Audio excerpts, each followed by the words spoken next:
Hi hello guys, நம்ம இலக்கிய சீரியலில் வந்து என்னென்ன சுவாரஸ்யமான விஷயங்கள் நடக்க போகுதுன்ட்டு இந்த ஒரு குட்டி ப்ரமோவாக பார்க்க போகிறேங்க. என்னென்ன சுவாரஸ்யமான விஷயங்கள் நடக்க போகுதுன்னாக்கா, முக்கியமாக வந்து இப்போ தான் வந்து ஒவ்வொரு விஷயமும் வந்து வெளியே வரப்போகுது. அது மட்டும் இல்லாமல் இவ்வளோ நாளாக வந்து தப்பு பண்ணிகிட்டு இருந்த இந்த அஞ்சலிக்கு வந்து சரியான தண்டனை வந்து கிடைக்க போகுது. எப்படிடா வந்து அப்படின்னு வந்து பார்த்தீங்கன்னாக்கா, இப்போ நம்ம அஞ்சலி வந்து என்ன பண்ணாங்கன்னாக்கா, நம்ம இலக்கியாவை வந்து கதையை வந்து முடிச்சிடணும். அது மட்டும் இல்லாமல் இவளை தூக்கி உள்ளே வச்சு நொங்கு எடுக்கணும் அப்படின்ற ஒரு விஷயத்தில் வந்து ஸ்ட்ராங்காக வந்து இருக்காங்க நம்ம அஞ்சலி. ஆனால் இவளை வந்து நம்ம இலக்கியா வந்து ஏன் இவ்வளோ நாளாக வந்து சும்மா விட்டுருந்தாங்கன்னு வந்து தெரியல. சும்மா விட்டது தான் இவ்வளோ பெரிய தப்பாக வந்து நின்றுட்டுருக்கா அப்படின்னு வந்து தெரியல. இதுதான் நம்ம இலக்கியா பண்ண தப்பா அப்படின்னு சொல்லிட்டு இப்போ அவங்களவே தூக்கி உள்ளே வைக்கணும் அப்படின்ற ஒரு மைண்ட் செட்டுக்கு வந்து வந்துட்டாங்க இல்லைங்களா. அதுக்கு இப்போ நம்ம இலக்கியா ஒரு முடிவு கட்டணும்னா என்ன பண்ணணும், இவ கர்ப்பமாக இல்லை அப்படின்ற ஒரு விஷயத்த வந்து தெரியப்படுத்தணும். அது மட்டும் இல்லாமல் இன்னொரு பக்கம் இந்த பைரவி கூட சேர்ந்துட்டு ஆட்டம் போட்டுருக்காங்களா, இது ரெண்டுமே வந்து நம்ம கார்த்திக் வந்து எல்லா விஷயமும் வந்து தெரியணும் அப்படின்னு சொல்லிட்டு தான் நம்ம இலக்கியா பண்ண போகிறாங்க. இப்போ அங்கே இருக்கிற கோயிலில் வந்து என்ன பண்ண போகிறாங்கனாக்கா, நம்ம கார்த்திகை வர சொல்கிறாங்க. வர சொல்லிவிட்டு இங்கே இந்த மாதிரி ஒரு பரிகாரம் வந்து இருக்குது. இங்கே வந்து பரிகாரத்தை பண்ணால் குழந்தை வந்து நல்லபடியாக இருக்கும், நல்லபடியாக வந்து பிரசவம் ஆகும் அப்படின்னு வந்து சொல்லிட்டாங்க. உடனே வந்து நம்ம கார்த்திக் வந்து ரொம்பவே சந்தோஷமாயிருது. நம்ம அண்ணி வந்து நம்ம நல்லதுக்கு தான் வந்து சொல்லுவாங்க அப்படின்னு வந்து சொல்லிட்டு உடனே வந்து நம்ம கார்த்திக் என்ன பண்ணாருனாக்கா, இப்போ நேராக கோயிலுக்கு கிளம்பி வராங்க.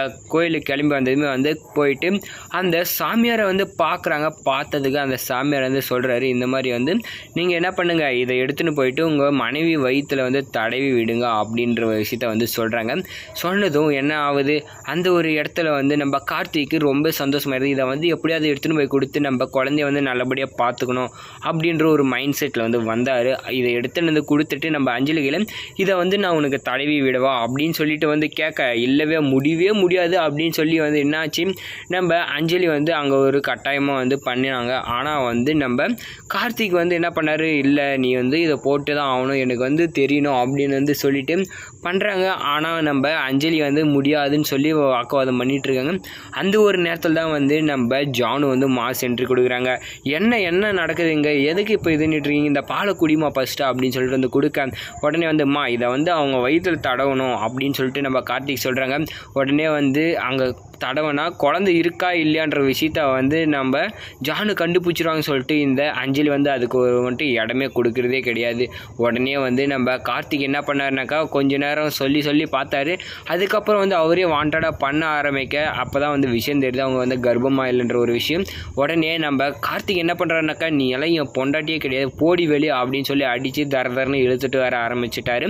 நம்ம கார்த்திக் வந்து பண்ண ரொம்ப சூப்பர் தான். நம்ம இலக்கியா வந்து இந்த மாதிரி ஒரு தண்டனை நம்மளுக்கு அஞ்சலிக்கு கொடுத்தது ரொம்ப நல்லா இருக்கா அப்படின்னு சொல்லிட்டு நான் நினைக்கிறேன். நீங்கள் என்ன நினைக்கிறீங்க அப்படின்றத கமெண்ட் பண்ணி வீடியோக்கு லைக்கை போட்டு சேனலையும் சப்ஸ்கிரைப் பண்ணிக்கோங்க.